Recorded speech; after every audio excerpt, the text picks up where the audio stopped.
Our screen, and you're going to see much of our logo and the way we present ourselves as PMI. That's going to change over the next little while, so it's really exciting. And that coincides with PMI's 50th anniversary. So this is just a quick agenda for the night.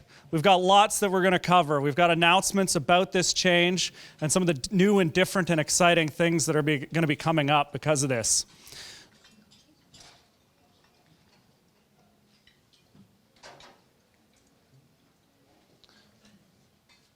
So the first one I wanted to say, as I said, the project economy. So 50 years ago, PMI aspired to be something greater than it initially was. So it called itself the Project Management Institute, even though they weren't really an institute yet, and they hadn't achieved the success to call themselves that, but they went ahead with that. Now they're looking at the project economy, and they're saying that they're going to move themselves into the economy of projects and provide us that holistic coverage of all things project management. So it's really exciting, and we're going to talk about that a whole bunch more. And part of this has been new acquisitions. So PMI's made a lot of announcements along with that branding around new things that they've acquired and new things that they're adding and new things that they're going to offer to you as professionals. And so the first one I want to introduce everyone to is Disciplined Agile. And so I've brought a guest speaker just to talk to us 5 minutes and just to kick off tonight around Disciplined Agile. So I want to introduce Brent Reed, who is a Disciplined Agile practitioner. Come on up.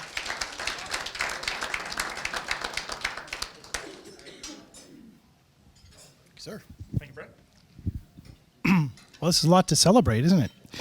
Thanks very much for inviting me. And I'm just going to point you to a blog. I'll just give a couple of highlights that's sitting up on our website. I have a company called TacTech, and TacTech started in 2016 as the first Disciplined Agile bronze partner in Canada. And I've been working with Disciplined Agile since 2012 when I came across it at IBM. So with the acquisition with PMI, I was super excited. There's a number of adoption programs that are happening with various government ministries here, and I'm fortunate enough to work with some amazing people to try and make Agile better. So if you go to tactech.ca and you look at the blog, there is a little blog that talks about what, who, when, and why, and where.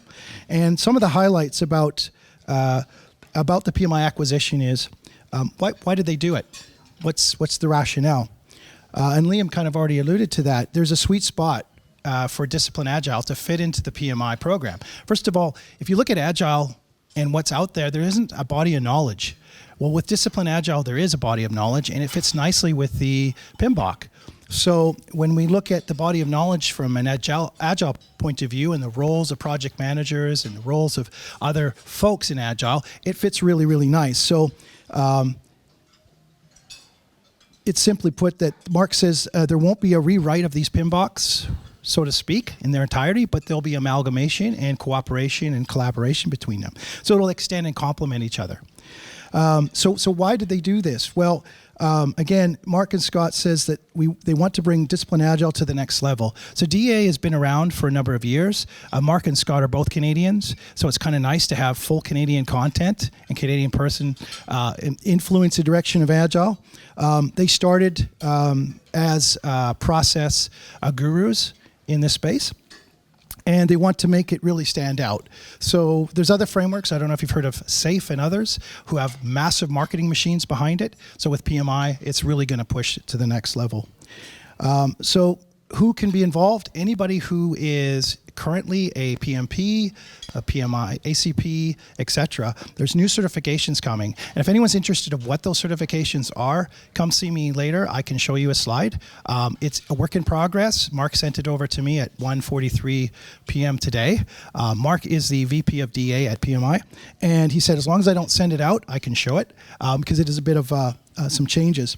But the certifications are going to be really, really cool. It's going to include coaching, training, and extending the certifications in Disciplined Agile, but then, of course, following the practice at PMI. So along with that, where can you learn more about this? I'll just mention that we host at our offices on Store Street, 1824 Store Street, right next to Capital Iron. Free meetups on Discipline Agile and our ways of working. So you're more than welcome to come to that. And in terms of the acquisition, again, there's if you go to the blog, it puts some links to Mark and Scott talking with the president of the PMI, and also some of their thoughts from the DA website as well. So what does frequently asked questions? So there's some good stuff which gets updated all the time. So one last thing I'll just mention is in terms of certification, they've recently announced some new certifications with PMI called the Certified Discipline Agile Lean Scrum Master and Certified Discipline Agile Lean Project Manager. So these are brand new certifications that are going to be out January 1st, 2020, and you can look forward to it. If you want to know more about it, please come see me.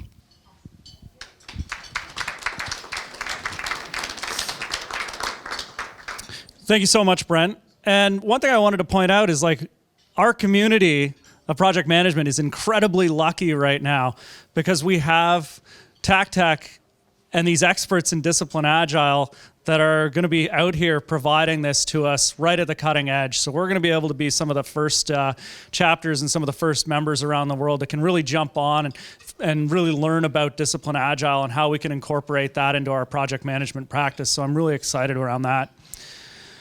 Now, to kind of continue with our theme of 50th anniversary, we're inviting different voices up to come and speak and provide perspectives on some of the history of PMI and just help us really hear from our membership and provide perspectives to help us celebrate tonight. So I'd like to invite Ian Fraser up to come and talk for a few minutes to the chapter.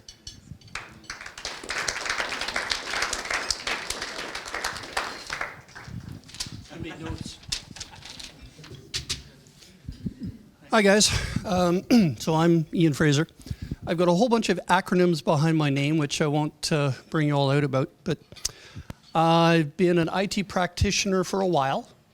I'm a certified person on a number of acronyms, as I mentioned. I'm on the board of directors for KIPS, been a PMI member for about 15 years. I'm PMP class of 2009, and kind of been doing this for quite a while.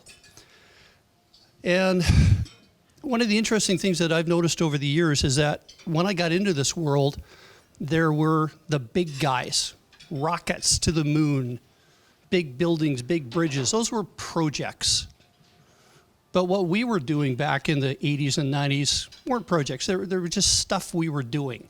We were doing new things. We were upgrading. We were implementing something. We were transitioning. But nobody called it a project.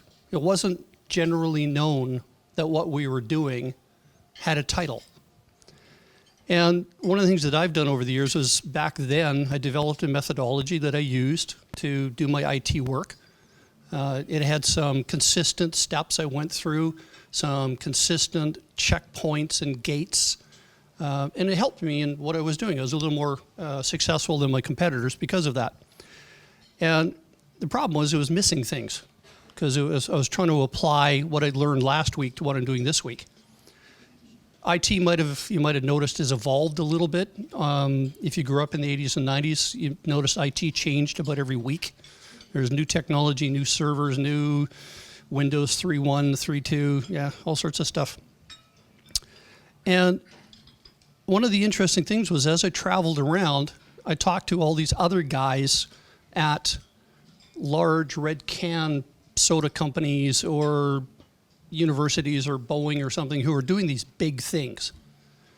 And they had these huge methodologies, these frameworks that they were using for managing change management or error control or risk management or something like that. And I ran into PMI the first time in early 2001. I was having a dinner down in Atlanta. I just met with some guys at Coke, and they said, come out for dinner. We got some guys you should meet. And that's when I ran into Lou Gdansk. And Lou is a very persuasive guy. He kind of has you up against the wall with a hand under your throat going, why aren't you a PMP? And I've never heard of a PMP. I'd never heard of PMI. So he handed me PMBOK 2. and said, you should study this and you should get your PMP.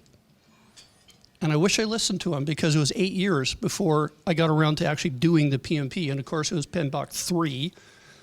And does anybody here who's a PMP ever want to take that PMP exam again? Okay, I could have taken it at PMI-II.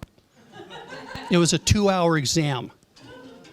Yeah, so I've learned. But one of the things about PMI was I had the PMI-II book.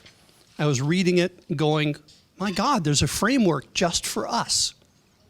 So over the next 19 years, I've kind of absorbed the whole 5 processes, 42, 43, 47, don't even know how many it is this week because we've just added Agile processes to the world. And it's made my life as a project manager much easier.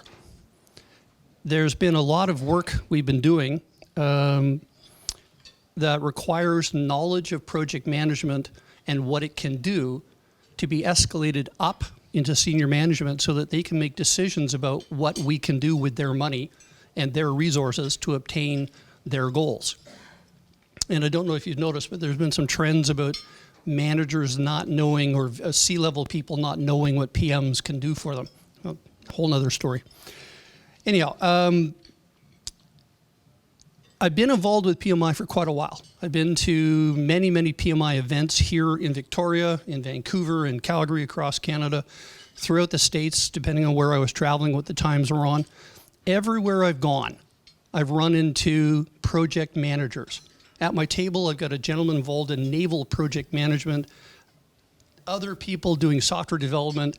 It's been just a blast meeting other project managers, because you can ask them, how's your risk management doing? How's your communications with your stakeholders going?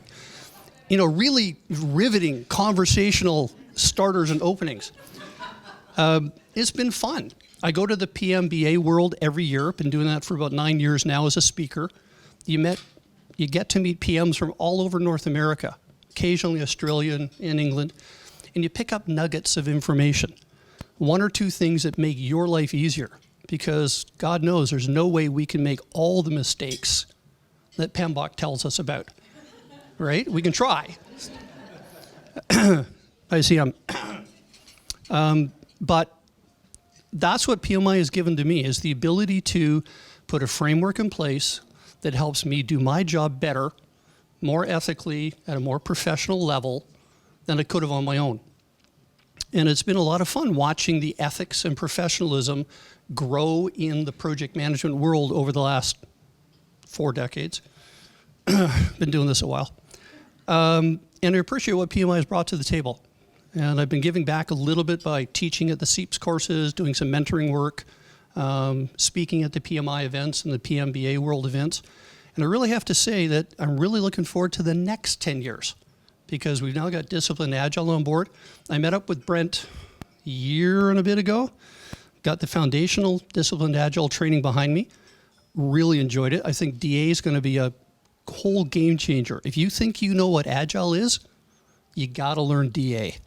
It's cool. And Camosun's just starting January on the continuing ed for DA. Yeah, and it's going to be a whole game changer. Anyhow, thank you, PMI. It's helped me out professionally and personally. I really enjoy it. You know, when I'm meeting people, it's not like, oh, you know, what's color? You know, it's all about, how's your risk management? And it gives you these topics to talk about. And it's been a lot of fun, because you know me, I can't talk. It's hard to get me to say anything in public at all. And on that note, I'm going to hand it back. Liam, thank you very much for your next person. Thank you so much, Ian. Thank you so much, Ian. And on that note, having just come back from Philadelphia, the PMP exam is going to evolve and change again. And we asked the question, will it get easier? The answer is no. So if you're on the fence and you're thinking about getting it, get in there now. It changes July 1st, so keep that in mind. So you may have noticed that we do have cameras around the room. We are streaming up island, and for the first time ever, we've run an event where we have our Up Island members who have congregated together at Vancouver Island University. So thank you to Vancouver Island University for hosting us. And our members are congregating and conducting the same type of event that we have down here, where we can have those conversations about the riveting risk management and stakeholder engagement topics. But we also have great things that are happening Up Island. We're really looking to engage with our Up Island members more and offer them more opportunities and events to get involved. So you'll notice that recently we had our Up Island director attend the Nanaimo Business Expo on October 3rd. And was able to continue to connect with people and tell them about project management and what's available through the chapter. The chapter meeting live stream is happening right now. And then we have SEEPS Nanaimo. So our certification exam preparation seminars, we're going to be offering those Up Island. We have noticed we've had members drive all the way from Courtenay to come down and take our certification program. And so it was time for us to offer that program up there. And it's a way for us to really engage with people that are just getting involved in project management, want to get their PMP or their CAPM, and we can provide them that training.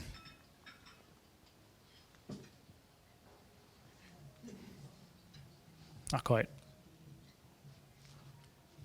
There we go. That's going backwards. Technology, eh? It doesn't always... You got me, Ernesto? One more. So I also want to talk about opportunities that we have to engage with the chapter and volunteer with us. So we have a new outreach program, and we're introducing an ambassador program. So we're looking for a smaller commitment from those that want to connect with us and be our ambassadors in with specific organizations in specific areas. So we're offering PDUs. There's an opportunity for 1 hour of work to get 1 hour of volunteering PDUs. So if you're looking to keep your accreditation, you don't want to do that PMP exam again, of course. So that's a great way to earn those. And we're just trying to continue to expand our profile and make sure that we're engaging with those audiences that are in different sectors. So if you're interested, please see Cindy for details, who's at the dinner, just in the back left corner there. She's our outreach director for this year. And you can also email her at outreach@pmi-vi.org and get more information. So we have great new upcoming events that we're really excited about.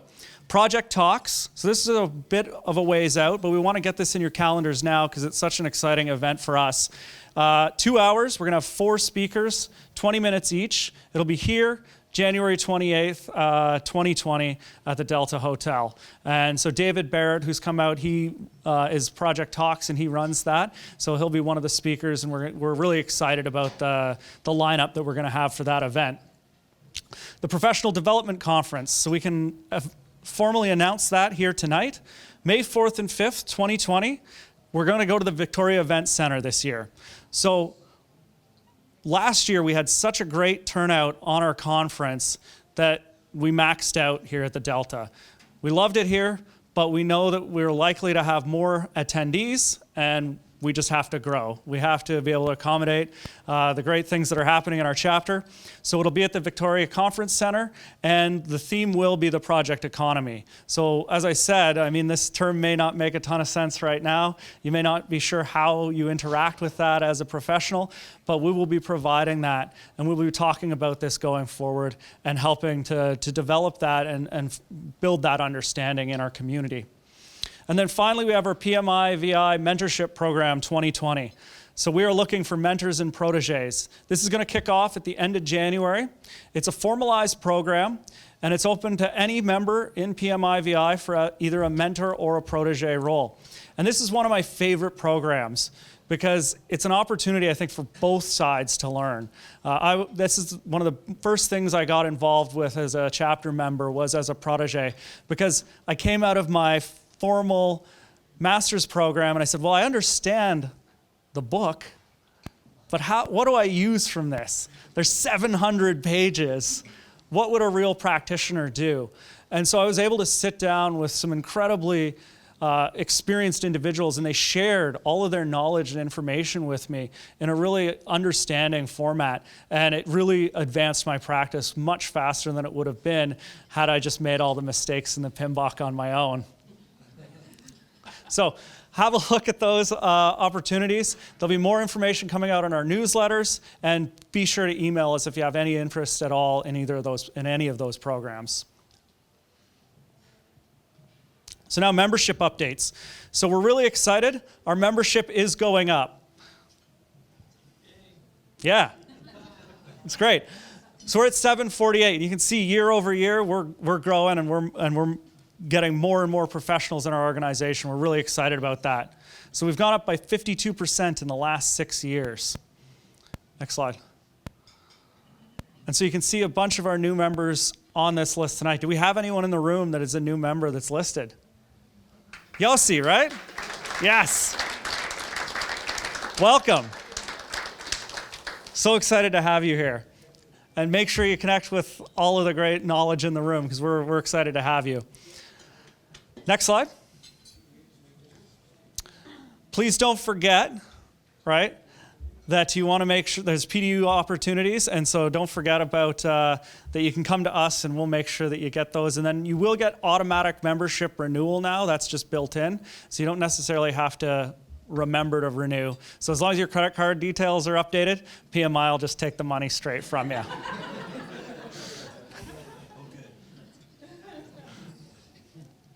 So new certifications, as we said, PMP, what a challenge. But once you get there, it's such an amazing feeling. So tonight, we would like to introduce our chapter to two of our newest PMPs. And we have a PMI ACP, which is amazing. So we're going to pass the mic around, and we would like a quick introduction. I hope you were warned. If not, it's a great opportunity. So I'll start with Susan Collins, an ACP.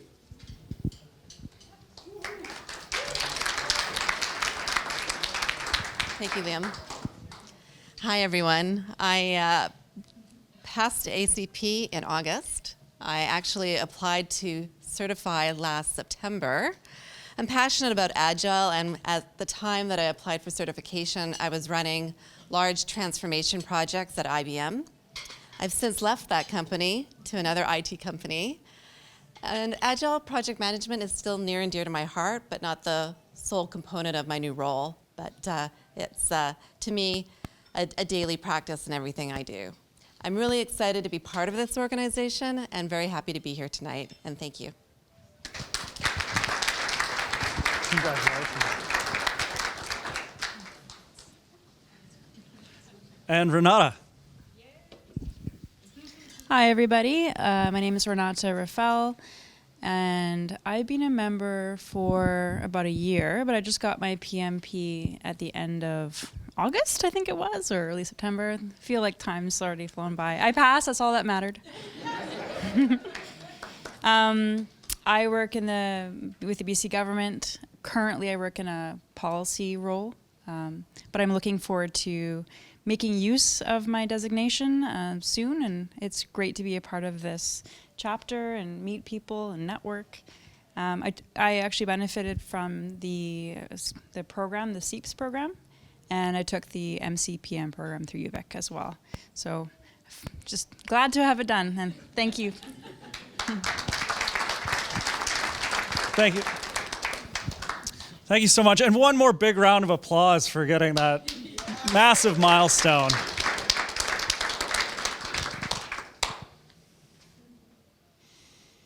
So don't forget, PMI-VI needs you. We're all volunteers. We're 100% driven by volunteers. So if you want to network, if you want to give back to the profession, please contact us and get involved. Our volunteers director is here, and any one of our board members is willing to and happy to talk about the different opportunities that we have. So don't forget to keep your PMI profile up to date. This is what allows us to connect with you. So make sure your email is up to date, and we do get questions quite often. Why don't I get the newsletter? And then the email is some AOL email from Internet 1.0. So make sure you keep that up to date. Next slide. And then I'll leave this for a couple seconds. This is how to report your PDUs. And if you do have any questions, you can also email our programs director, programs@PMI-VI, and they'll help you through it. The key thing, though, to remember is your C085 code. Okay. And then you can see the PDU, the chapter dinners. So if you attend in person, you got 2. And if you're just watching the webcast online, which some folks are, which is an option. So if you don't feel like getting out of bed, you just want to watch from the comfort of your own living room, that's available to you. And again, we know that we have Up Island members all the way to the tip of Vancouver Island and into the Yukon, so that's available to them as well. And now our Victor program. So I'd like to invite our volunteers director, Susan King, up to introduce you to our 2 victors for this year, our volunteers of the month.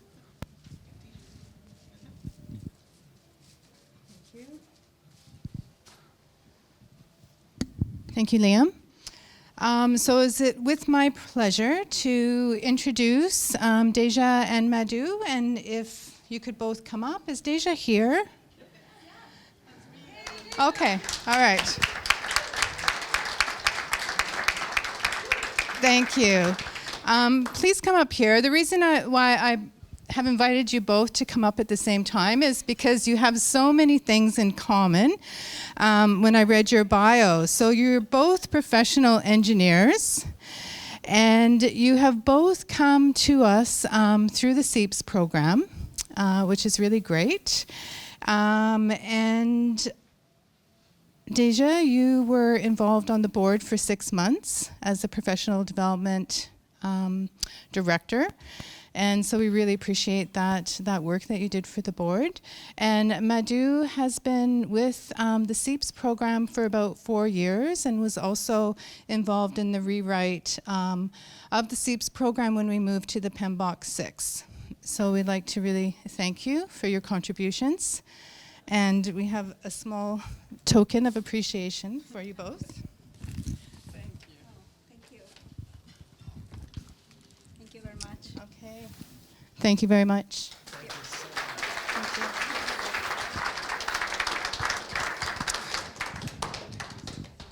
Thank you so much, Susan. I mean, volunteers are so important to us, and it's such a small gesture that we're making for all the amazing work. I mean, SEEPS, the professional development portfolio, are just huge parts of what we do. So I'm going to ask for one more round of applause for our volunteers in general. And so now I'm going to invite our past president, Amber McMillan, up. And now we're going to talk about real fun stuff, the real exciting things. Yes. This is super fun. So Oh, thank you, Kara. I'll pay you later. So listen, there were a few of us as board members that had the opportunity to go to Philadelphia last week. For any of you who are friends with me on LinkedIn, you probably saw pictures. It was a fantastic event. The Leadership Institute meeting happens annually. It's always hosted in North America, and it is specifically for chapter leaders. So for those of you who are considering joining our board, you need to, because you get to take trips. And we do get to go. I will say this, we ask our board members to help pay their way. So it's not on your backs. We do, as volunteers, get an opportunity to go, but we also do help finance our way. This is an awesome opportunity for us to kind of get a peek into PMI Global. This year was a big one because it was 50 years, and so they hosted it in Philadelphia, which is where global headquarters is. I can honestly tell you that I got a tour of headquarters, and that was an exciting endeavor because I've been involved with this organization for many, many years now, and I had never been to headquarters. So that was exciting. I will also tell Brent, he'll like to hear this. I walked in to global headquarters, and one whole room about this size was an agile room with 70 PMs doing agile, working on back office, updating software, IT. It was a glimpse into the future of PMI, so I was very encouraged. They're actually practicing what they're preaching. So they bought DA, and they're actually doing Agile, and that was exciting. It was a great time. We learned a lot of things. I will tell you, we didn't learn anything about the logo change and the branding until day 3. So had we known, we'd have told them ahead, Liam, wouldn't we? We literally would have emailed all of you to give you a warning, but they sprung it on all of us. So in a 9-hour window, PMI Global took the organization from what was to what will be. And that was really exciting. We went to bed on Friday night, we woke up Saturday morning, and everything had changed. The conference center had a banner probably the size of half of a football field, and on Friday night, it was old PMI, and Saturday morning, it was all brand new. They worked all night. There were 12 chapters worldwide that went live with their new rebrand. So if you want to take a look at some of the new branding for chapters, Zimbabwe, I believe, went live. I'm trying to remember some of the other ones. Delaware chapter went live. So if you want to take a look at their websites, it was pretty exciting times. So we have some work to do, but it was great. I was just going to say, Marissa, our IT director, was with us. Slav and Margaret were both with us. So Margaret is communication director. Slav is our president-elect. Liam, our president, was there. I was there. Who am I missing? Our outreach director, Cindy, as well as Susan. She also was there. So please come and talk to us tonight. We would love to tell you what we learned. Some amazing new things coming down the pipe. And I was telling someone earlier tonight, I'd rather be a part of an organization that's thinking forward than just standing still. So I can assure you, PMI is thinking forward. And for some, that may ruffle our feathers. But for others, it's really exciting. And I think the feather-ruffled people, they'll join us eventually. Those late adopters, we'll just bring them along for the ride. So anyway, that being said, I will say I was disappointed in one thing. And maybe we can go to the next slide. One thing that was highly disappointing about this was the entire time we were there, we celebrated 50 years with PMI, and I didn't have one slice of cake the whole time. So I thought I should make a cake just for us. So let's go over to this table. Maybe our president, Liam, I think we should get him to cut the cake. Let's clap for Liam. Absolutely. Let's cut the cake. And by all means, I hope you saved room. Let's have some 50th anniversary cake, because this organization has been doing this since 1969. Go for it. Yeah, let's get up, stretch our legs, get some cake. Oh yeah, Alan, let's get some pictures. Let's celebrate 50 years. Thanks, everyone. Buttons and cake and 50th anniversary celebrations and fun. So it's now my distinct pleasure to introduce our speaker for this evening, Richie Hughes. Richie's a project management professional and a certified Scrum Master, and works for the Ministry of Health's IMIT division as a project portfolio manager for the health sector's digital health initiative. Since joining the BC Public Service in 2007, Richie has helped establish project management offices in 4 different ministries, started the project management community of practice. He's delivered PM training for over 4 years and course design for all the government ministries, and has conceived and led the successful implementation and delivery of the Project Management Day of Learning. One thing that I'm excited to go to, I think it's next week in the BC Public Service, so really looking forward to that. He's been involved in various types of projects, including training, professional development, IMIT, strategy development, project and organizational change management implementation, and major procurements. He's going to be talking to us tonight about benefits realization, so please extend a warm welcome to Richie.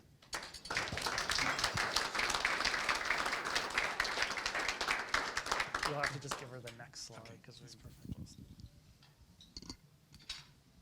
Thank you, Liam, and thanks, folks, for having me out this evening. I think they actually brought me out because I was the only person actually in this room alive 50 years ago. The other kind of funny thing is Manji Sikand, which I guess is the past president, if you have such a thing. She sent me an email about a month or so ago and said, Richie, I've been asking you 3 years to come out. When are you going to come out? So I agreed to come out, and I noticed she's not here. So you folks are stuck with me, I guess. So right away, I'm going to relent a little bit because it's nope, back one, sorry. The came off. I thought, well, maybe that no one cares about your project, although we are going to talk about that, is a little bit negative. So we can also co-call it, I'll say, creating value through projects. And I would like to say one thing about community of practice or this, and I do believe that PMI chapters are community of practice. They are excellent ways to network. They're great ways to, I've seen it in the government project management community project, that people have actually got jobs, and actually ADMs, not anymore, nobody phones me anymore, but 5 or 6, 7 years ago, say, Richie, I need a project manager. Who can I have? I sent 5 names. I said, no, somebody's got to be a little bit different. I said, okay, how about this person? And both times I sent somebody, they got the job that very same day. So I do think that as well as volunteerism, which I think that is something that you'd be interested to do throughout your career as a project manager or whatever it is you do as a maybe CEO or sponsor, is something to do without your career. So steps to benefits realization. I'm actually not quite sure why I kept this slide in here, but this is kind of like what you need to do to set up benefits realization. There's about 4 or 5. Ernesto, are you going to be able to share the presentation with everybody after the fact? If he doesn't, you can email me at work and I can send it to you. But there's about an appendix of 4 or 5 slides at the end of some tools or whatever that might help you. There's a benefits realization map that we came up with, etc., that we're not going to get into this evening, but that can help you do this. So know your drivers. What's your situation? What are the problems or the opportunities that you're facing? You have to understand what a benefit is, and hopefully we're gonna look at that. And there's kind of a couple synonyms to benefits. Ensure that everything you do in your project aligns to a benefit or outcome or value. So I guess I just gave you what the 3 synonyms are. And that's very, very, very, very important. And understand the critical importance of organizational change management.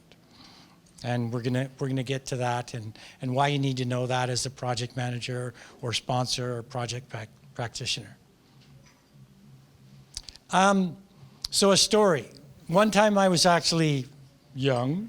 I was a young naval officer. I was 27. And by the way, 27 was actually considered old. I was the old guy, and I'm not kidding. Now you can be 47 and go through the training, although your cognitive ability really slips after 30, so it gets extremely difficult. So as a young naval officer, you were on the bridge and we're in training and you're really scared of the CO who half the time yells at you, and it's an open bridge and it's cold and you're up there shivering, and you can tell who the trainees are because they're the ones running around the bridge like this, doing all the activities. And it wasn't me, it was good lessons learned to learn. 2 types of lessons learned. One, you experience them yourself. One, you get to see others, they share with you.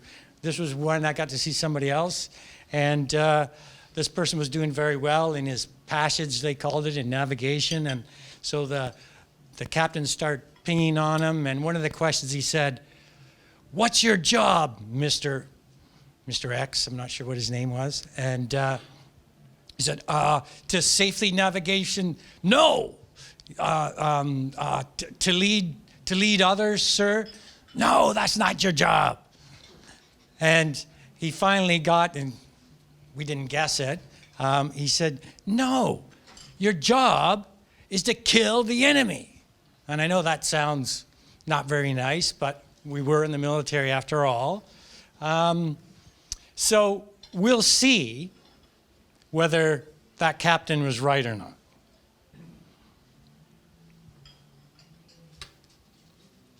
Okay, a few definitions. First of all, just a benefit. It's just a measurable improvement or outcome that represents value. An objective is something that is the result of the project work, and it's actually something you're going to attain inside the project itself. We're going to learn there's a big difference between outcome and value or an objective. Benefits realization, it's all the things you do to ensure that the benefits or the outcomes are actually achieved. And most of those are going to be well after the project itself, quote unquote, is completed. And the last one is benefits realization management. It's all the activities and identifying from identifying the benefits, managing benefits, to actually attaining or realizing the benefits, probably well after the project is completed itself.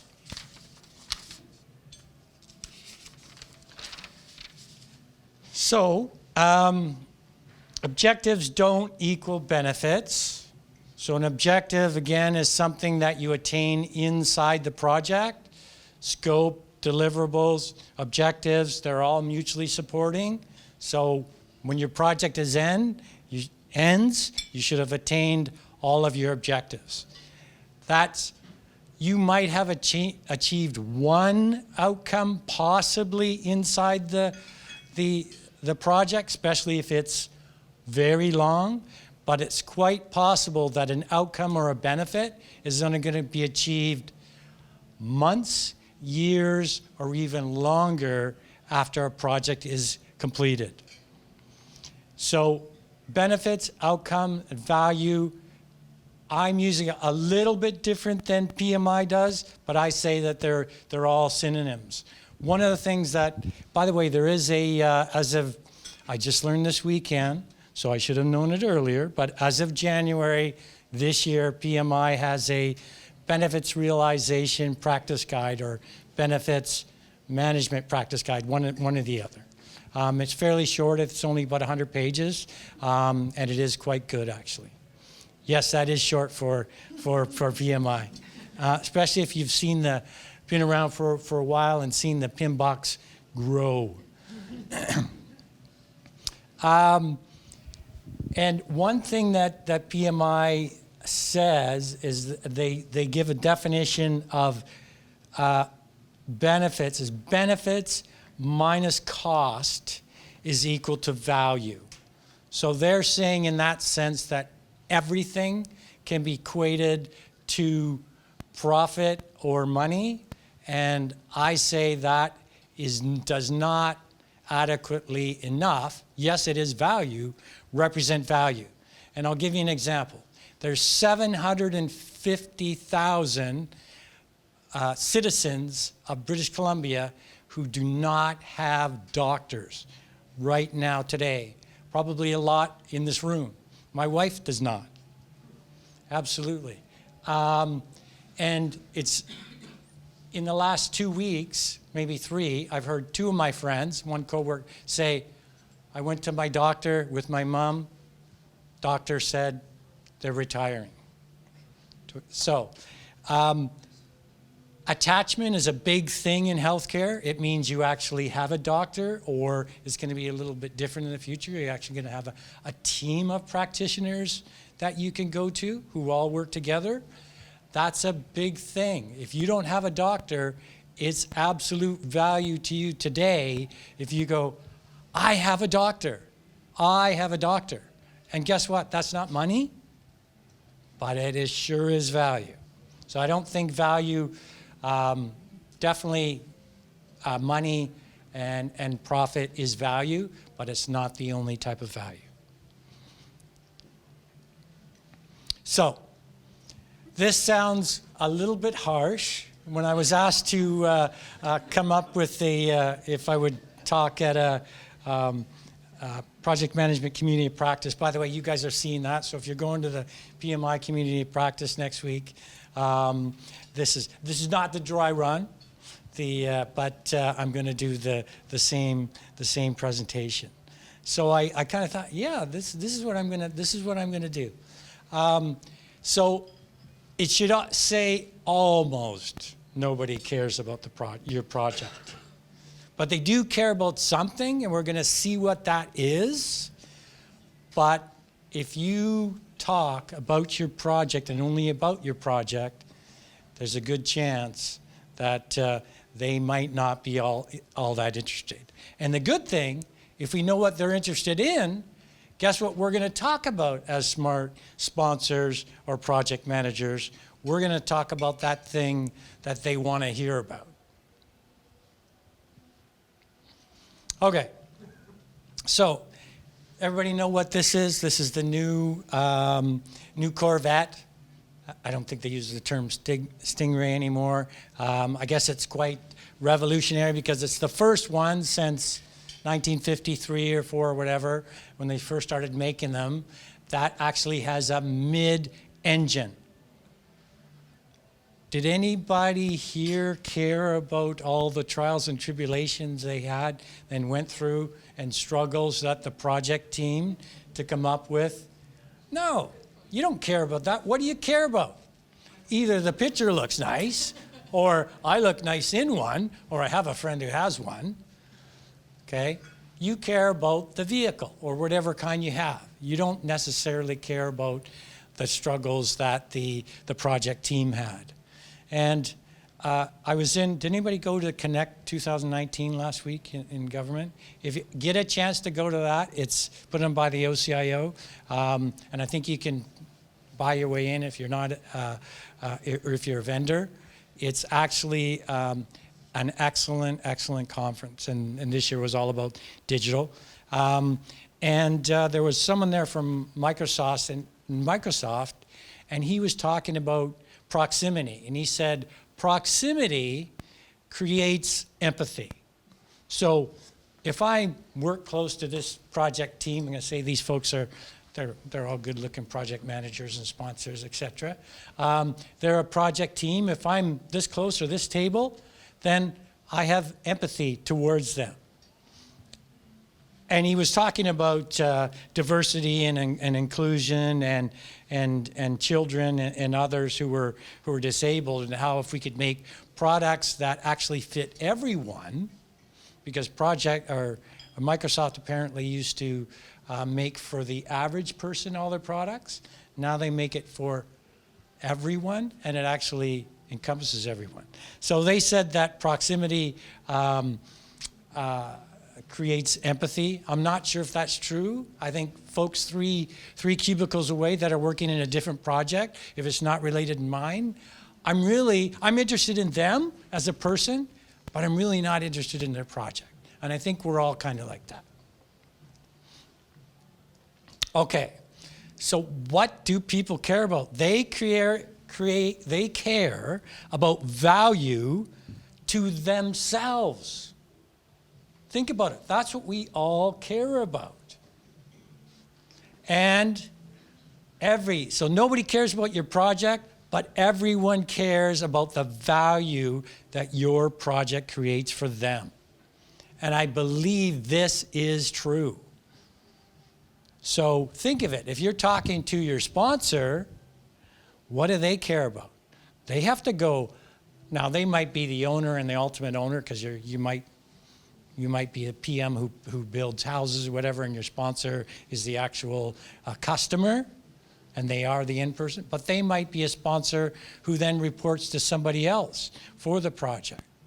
So this can help you, as we're going to see, hopefully, knowing this, because I think definitely it's a truism anyway, that nobody really wants to hear about your trials and tribulations, but everybody cares about the value it creates for them. And I'll give you 2 examples that every sponsor is tired of hearing about, even though in my own portfolio projects right now, I'm experiencing this for everyone, because there is no project managers in any of them. It's only me and a couple other folks, is that we don't have enough time, or they're tight timelines, and we don't have enough resources. I can guarantee almost, think about it, if you hear that repeatedly from all your project managers, your eyes are just kind of gloss over. So if you want to frame that, you have to do it differently and think of what is the value that you can create for them, but still attaining what you need. Okay, so I think that binary, one is off, one is on, is that our project communications should be binary. Is that we should always be talking about the value that it creates for your audience. And by the way, I hope I'm creating value for you folks here tonight. But an example of this, I sometimes in transformation projects, at the end of the project, you'll go and the project team will be up on the stage or whatever, or somebody, and the sponsor often or project manager will be talking about their project team and how the struggles and the difficulty. And guess who they're talking to? They're talking to everybody who went through that transition. You're just the project team. That isn't your job to have gone through all those changes. So when you are, make sure your audience, the value to them, because that's what they care about most. And I'm not saying you don't talk about what the great job your team has done, etc., or the great job you're doing, but it's all about the value that your project creates for them. Okay. Remember this? I actually had a little thing that went in and said boring. I thought, no, that's too negative. Don't do that, Richie. I got to say it. I'd say, don't do this. You could do this 5 years ago or 10. I bet, I probably said it before, but it's no longer, it's not that it's not important, but it's no longer the success yardstick. Anybody know what a yardstick is? Meter stick, maybe? I don't know. Anyway, for you folks that are older than 30, like me, it's no longer, well, for everybody, but you know what a yardstick is. It's no longer the measurement of success that it was 5 or 10 years ago. And that's actually a great thing, because project management over those 50 years, project management over the last 5, and I can tell you that 12 years has evolved, and that's a good thing. Before PMI-VI, there was no word engagement. Imagine that. And then they put in stakeholder engagement, I think, was it PMI-IV or 5, but then they didn't define what engagement was.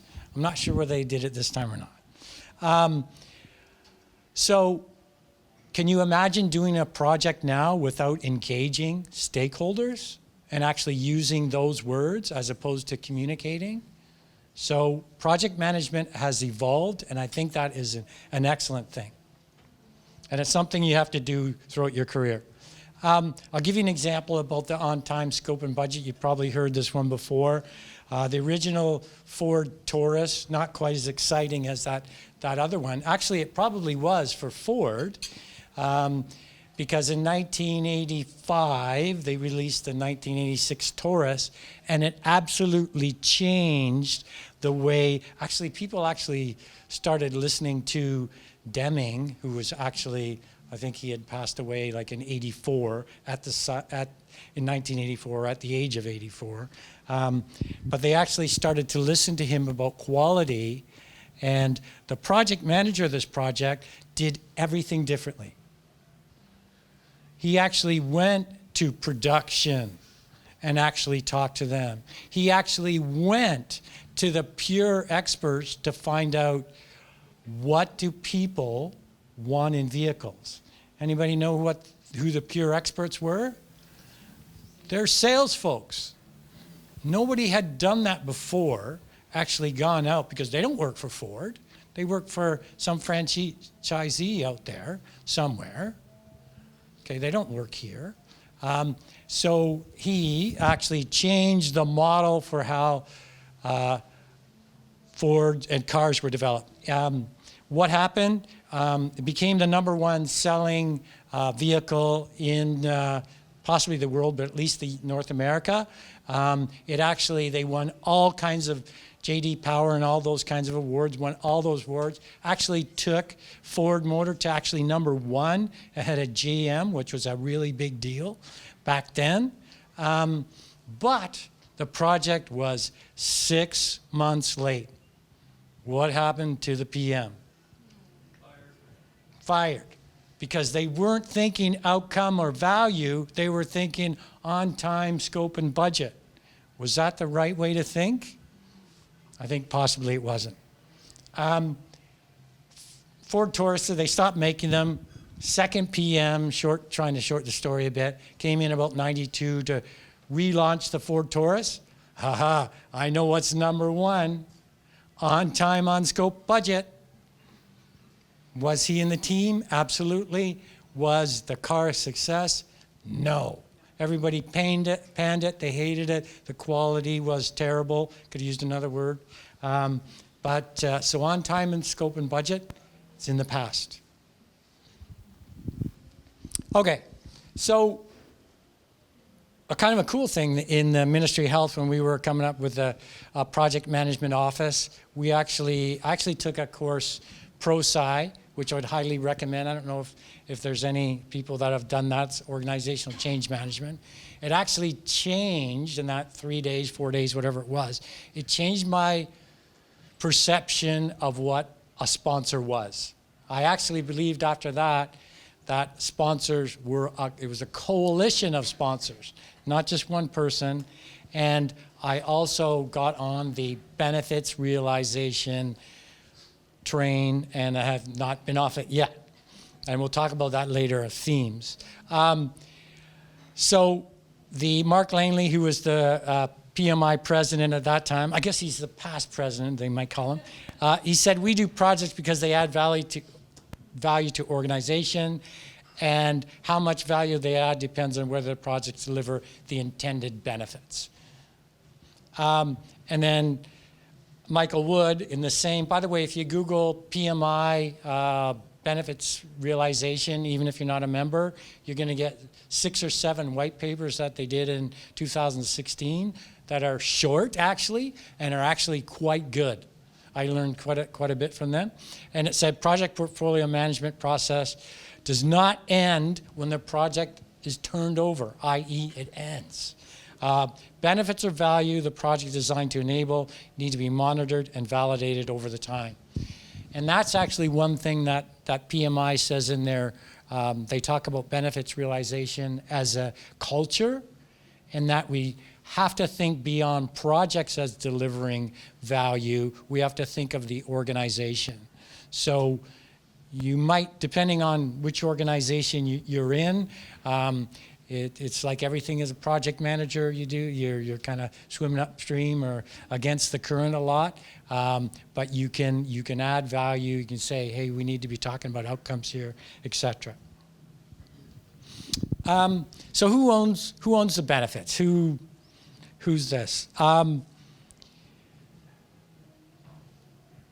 So value and benefits are outcomes. You're unlikely to realize those in the project. The project team is going to be gone. They're going to be have given the high fives, the little high fives that they'll do now for on time, scope, and budget. Okay, but they're actually going to give the high fives because they've set up benefits realization inside their project, and they actually have, because we don't generally come up with the benefits ourselves. The benefits and the value are determined either by the customer or by the business area, unless we as the project team are also part of the business area, so we're the subject matter experts there as well, but often we're not. So the folks that are going to realize the benefits through key performance indicators, et cetera, after the project team is long gone and on trips to Hawaii or whatever, or retired, is going to be the business area that's left behind. So you have to have on board during your project the business area agreeing to these outcomes. And actually the best way to do it is actually the outcomes are theirs, that they determine right at the beginning of the project. So this is a cool thing, because as a project, and there's lots of other project titles, but these are all I could think of on Saturday at home. Coordinator, analyst, manager, sponsor, approver. Whatever you do in a project, maybe you're just none of those, but you still work on project teams. Great. You create value. And that value can actually be created out of nothing. I don't mean, it could be little money, it could be sweat equity, it could be, hey, we're around here, there's 3 of us, what are we gonna do? We're gonna do something. So not exactly nothing, effort, definitely effort, but actually you can create wealth, real money, in projects, and not all work that people could do that. So good for you, because a project both creates and delivers value. I also think that benefits are unique because I think they're a sponsor's lifeline. And this is, up here, what I think a sponsor should say. Hopefully if I'm a sponsor and you're coming to me and you say, well, I think we need to do this in the project, then I can say, fantastic, here's my benefits realization map, or you show me the change that you want to do, how it aligns with my benefits, and I'm all over it. And I think it's as simple as that. And I actually think outcomes attainment and benefits realization is fairly easy to do. And then, of course, if you don't align, the change that you have don't align, so you know that going in. So you're obviously, if you have a change that you're recommending, then you know that. Or if someone has a change, then you can say to the sponsor, the change that the stakeholders want, it doesn't appear to align to the benefits. It doesn't appear to add value to the project or the customers or the citizens of British Columbia, okay? So you wouldn't do it. This is just a little bit on the normal reaction to change in realizing benefits, and that's productivity. It could be proficiency, it could be excellence, or whatever you want to put that word.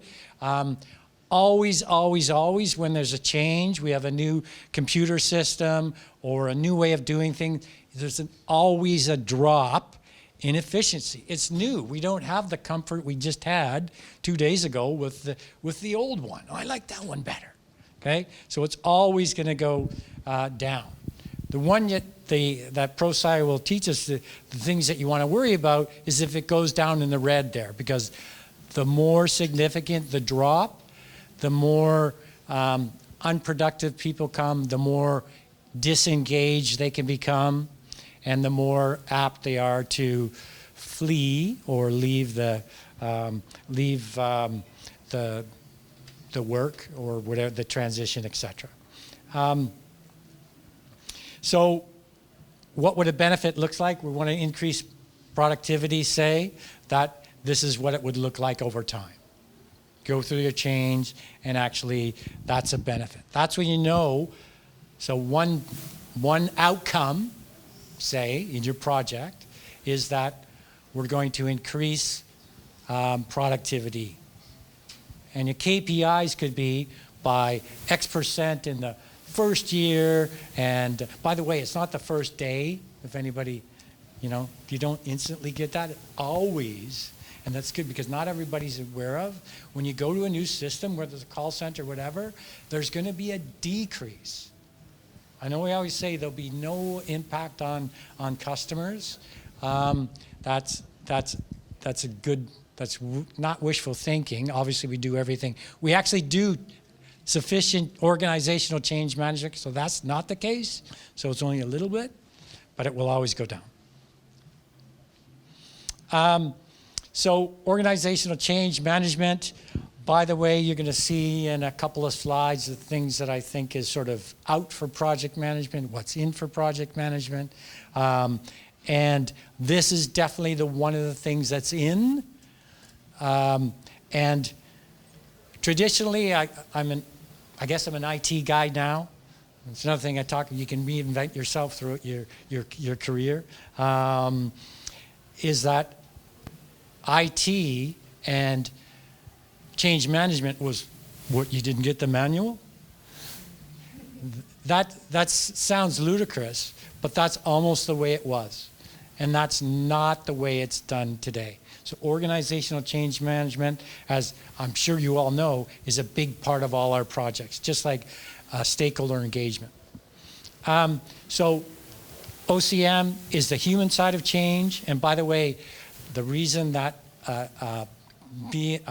PMI and others, including us in the Ministry of Health, use OCM is so that we don't confuse it as project managers with change control, because it's nothing to do with change control. This is what humans go through. So achieving outcomes without organizational change management, you'll see in the benefits realization map in the appendix part, is that the only way to create value is through organizational change management. There's zero value in the blue bridge, that's, I hope I'm pointing the right way, over there, if no one uses it. There's actually zero. You could say it's, well, it looks pretty, okay, there's some value in that. But other than that, as a mode of, or it's not a mode of transportation, but a way of allowing transport, enabling more workers to get to where they are faster or whatever it is, there's zero value without use. And that's one of the things. And adaptability or adaptability, people actually using a product is one of the measures in organizational change management. And by the way, if you have, oh, we've got 5 or we've got 8 or we've got 10 or we've got 12 or we've got 14% of new users, this is fantastic. By the way, the magic number, and I should have known it exactly, but it's either 18, 19, or 20. If you don't have that number, that is early adapters only you're going to get. You have to get beyond 20 to actually make it. Okay. Capability, I'll say that I was going to bring in my, but I'll grab my phone. Well, I don't need to grab a phone. Everybody knows what a phone does look like. Capability, I have all the functionality on my phone. But that's different than capability. Capability, or sorry, than ability. Ability, I know how to use it. And that's the difference between I have the technology and then I have the knowledge and confidence that I can actually use it and know how. That's organizational change management. So how can we measure benefits? Key performance indicators. I won't talk about these much. I'm sure we all know what they are. By the way, inside a project itself, including today, I said, you do not need key performance indicators. We have key performance indicators already in the project. They're called percent completion or deliverable dates or whatever. Okay, those are KPIs. You do not need KPIs inside a project. You also don't need performance measurement inside a project either, because it's actually built in.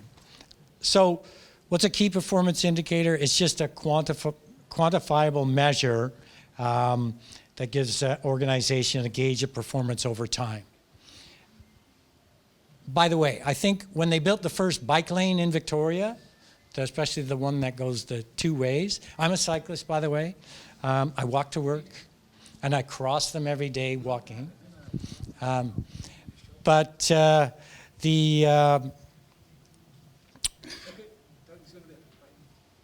Sorry. So the bike lanes is something that I didn't think that they actually saw if there's any benefits realized or not, because it takes time and you can't tell in one summer because if the bike lanes are a success or not. So perhaps if they waited, I know you work for the City of Victoria, but perhaps if they waited, and they might not have had the time, and that's fine, but to truly see if there's an impact or an outcome of the bike lanes would take time, because it takes people time to adapt to it. I like all the bike lanes. I'm going to buy a bike now.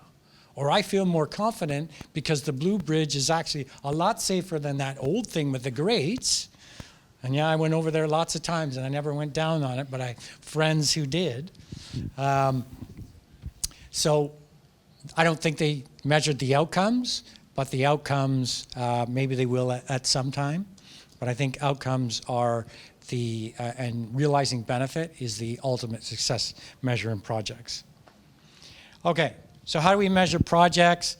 We do it on the completion of deliverables or outputs. Next one. And organizational change management, we often do it by speed of adoption or usage or proficiency. Speed of adoption is very critical in organizational change management, because if you have a low slope change of adoption, that means it might take you 2, 3, 4 years before you get to your user base that you need, where if it's actually fairly steep, you can do that in quite a short time. Okay, and the last one, benefits, key performance indicators. So we measure each one of those differently. So here's sort of what I'm thinking, and I didn't Google anything or whatever. This is my own thinking. So what I think is out. I think Gantt charts are out. I left the word, I softened the status reports a little bit by adding the word traditional, but I think traditional, long status reports, gone. On time, scope, and budget, as we've already, not that it's not important, I think it is. Approvals, long approval chains. We just do not have the time in projects to do that anymore. The speed of projects is increasing rapidly. Sorry? Yeah. Well, Agile is helping with that. And I tell you, anywhere in government, I'll say most, and I'm not one, ADM, deputy, et cetera, the high executive, when you say Agile, they go, yes. They don't know what it is. And I don't mean that in a negative way, but they're on board. And that's a really good thing. They know they have to be more flexible and fast in change of adoption, and that's what that's about. Waterfall, anything.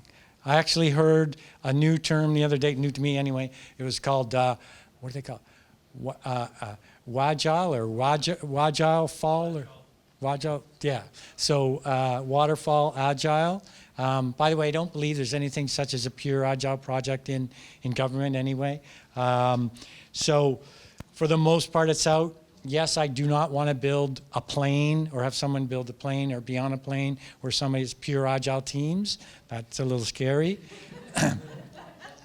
Siloed project work. You cannot be in your cubicle or your office, if you ever could have been, but you certainly cannot today, and do a project. You have to be connected, collaborative with an entire ecosystem now. And that makes our job way harder. And that started by someone putting the word engagement in the PMI-VI. So you can blame PMI for that. Technical skills. I'm never going to win the Harry S. Gantt Award. I don't really care about Gantt charts. I do. You cannot do a project without a schedule. But we'll see what the evolution of that. But purely technical skills and resting on them is out. Okay, so what's in? Nothing apparently. Oh, there it is. Okay. So digital everything. When I go to Costco, my wallet is this thick, and I think I actually have $15, so I'm rich today. That's that thick. Somebody says, do you want a card? No, I don't have a card. I don't have any. Well, we have this card. No. If they have it and I can put it in my digital wallet in my phone, sure, I'll take it if it's Costco or somebody else. Agile. Agile, yes. People, like I said, people are going to say, yes, we like it, let's do it. They're not necessarily going to know what it is, but that's a really good thing because they want to do it. Roadmaps. I think roadmaps are really, you could say it's the evolution of a schedule. What's the difference? I'll give you an example in our own digital health initiative, is that we have a roadmap and we go into a room and there's executive whatever, and the actual map, the dates for milestones, etc., is changed right there. So we don't have to go through this, things that I created in creating PMOs, this level, and get it approved here, and get it approved here. It's changed there. And by the way, with that, the next thing, in-room decisions. That is critical to being fast, agile, digital, all of that, is that we need to empower the people that ourselves, it might be ourselves in our own project, to make in-room decisions. Because what happens in a project that I was advising, they've actually gone to an agile project now after they dumped a couple of years, 3 years of unsuccessfulness, because they were in camps. The people that were there was at least 3 camps that were in each project meeting, and they couldn't make a decision, and they'd always say, well, we have to go back. And they go back, and then it gets spun there, and then it goes back over everybody's head over to here. We just got to stop doing that. We need in-room decisions. That's what Agile will do. Creating value. Everything is about creating value, realizing benefits and outcomes. So everything that you should do, every deliverable should be able to be mapped to value, mapped to outcomes, benefits, everything. And if it's not, then we shouldn't do it. Organizational change management. This is something as a PM you must know. You must, even if it's not your comfort zone, we have to do it. It's a big part of every project. And it's still, folks stumble over this. We say it, but then we don't resource it. Increased collaboration.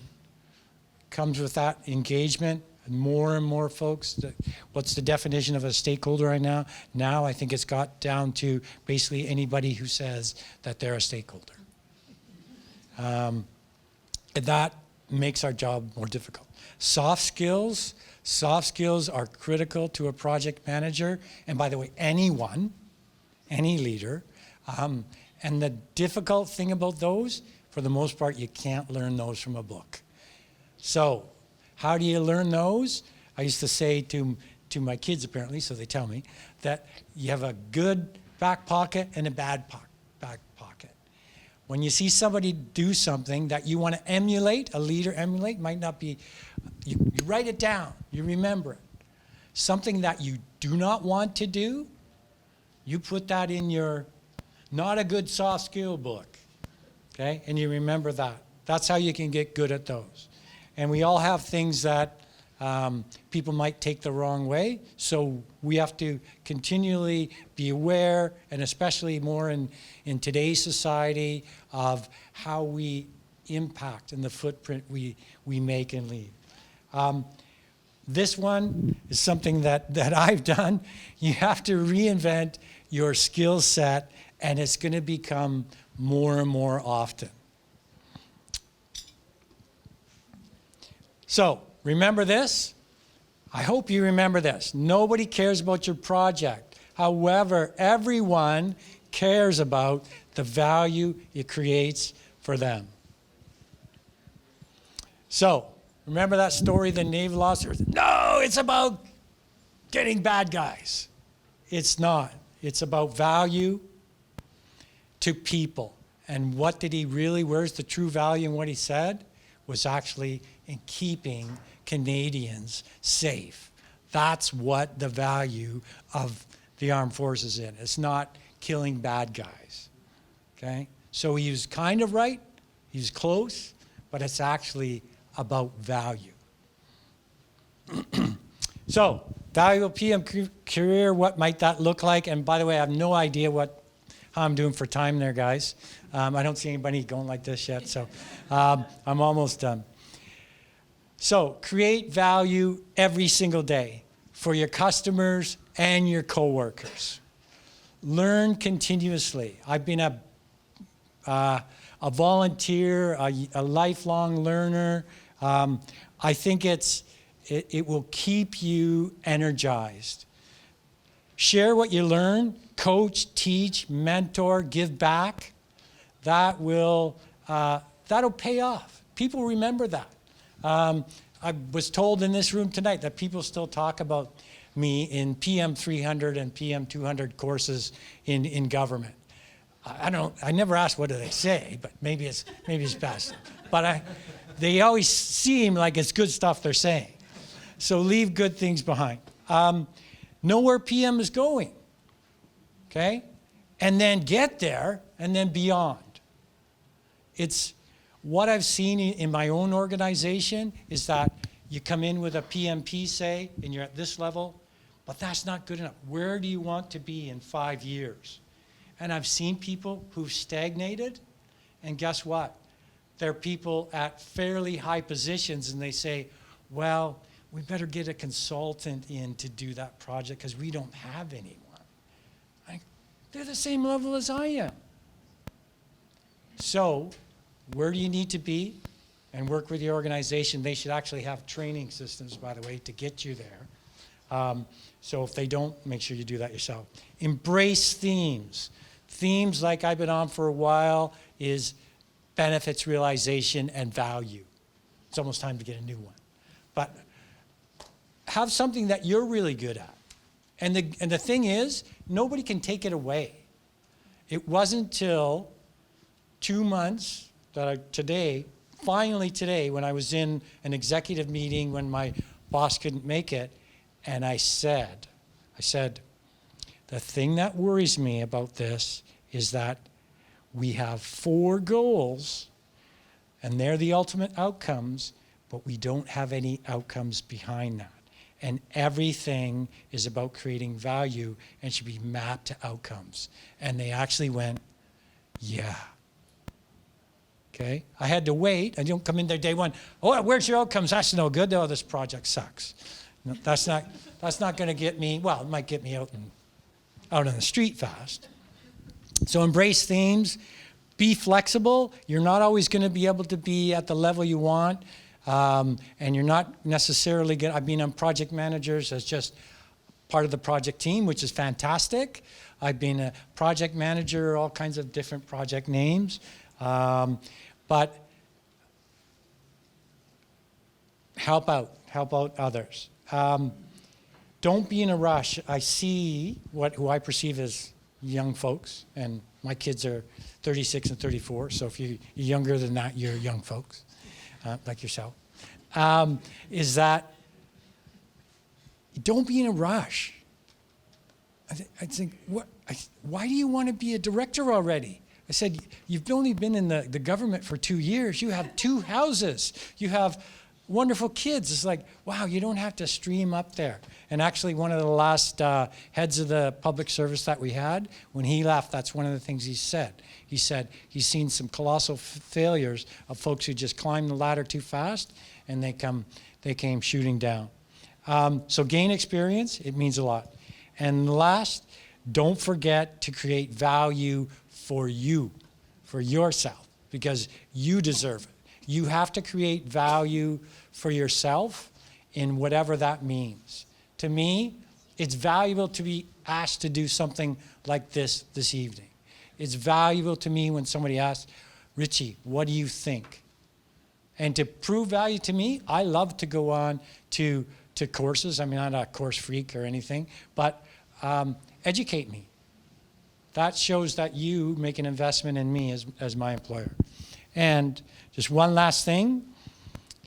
On your way to create value, teams can achieve anything. And that means project teams. Thank you very much, folks.